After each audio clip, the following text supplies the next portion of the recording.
কাইলৈ ৫ জুন বিশ্ব পৰিৱেশ দিৱস। এই বিশ্ব পৰিৱেশ দিৱসৰ লগত সংগতি ৰাখি অসম প্ৰদূষণ নিয়ন্ত্ৰণ পৰিষদ আঞ্চলিক বিজ্ঞানাগাৰ আৰু কাৰ্যালয় তেজপুৰৰ সৌজন্যত তেজপুৰ যুৱ সমাজৰ দ্বাৰা আজি এখন বাতৰ নাট প্ৰদৰ্শন কৰে। তেজপুৰ কোৰ্ট চাৰিআলিত প্ৰদৰ্শন কৰা এই বাতৰ নাটৰ জৰিয়তে সাধাৰণ ৰাইজক প্লাষ্টিক ব্যৱহাৰৰ পৰা বিৰত থকা আৰু যধে মধে গছ নাকাটিবলৈ আহ্বান জনায়। গতিকে আহক আমি বায়ু, পানী, মাটি সকলো প্ৰদূষণ মুক্ত কৰি ৰাখোঁ, আমি শব্দ প্ৰদূষণ মুক্ত কৰি ৰাখোঁ।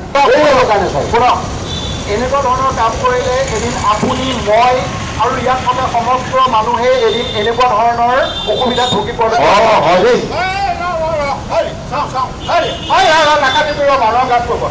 আপোনালোক অকণমান চাই দিয়কচোন, চাই দিয়ক। আমি কাইলৈ আমাৰ বিশ্ব পৰিৱেশ দিৱস আৰু সেই পৰিৱেশ দিৱস উপলক্ষে আমি তেজপুৰ আঞ্চলিক বিজ্ঞানাগাৰ কাৰ্যালয়ৰ উদ্যোগত আৰু তেজপুৰ যুৱ সমাজে আমি এখন বাতৰ নাট ইয়াতে অনুষ্ঠিত কৰিছোঁ এই কোৰ্ট চাৰিআলিত। মূলতঃ কথাটো হ'ল সজাগতা।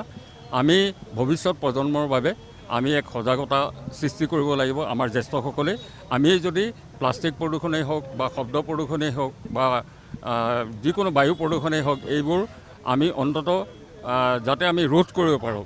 আপোনাৰ সকলোৱে জানে যে অহাকালি ৫ জুন বিশ্ব পৰিৱেশ দিৱস আৰু এই বিশ্ব পৰিৱেশ দিৱসৰ লগত সংগতি ৰাখি অসম প্ৰদূষণ নিয়ন্ত্ৰণ পৰিষদ আঞ্চলিক কাৰ্যালয় তেজপুৰে প্ৰত্যেক বছৰৰ দৰে এই বছৰো আমি বিভিন্ন কাৰ্যসূচী আমি হাতত গ্ৰহণ কৰিছোঁ।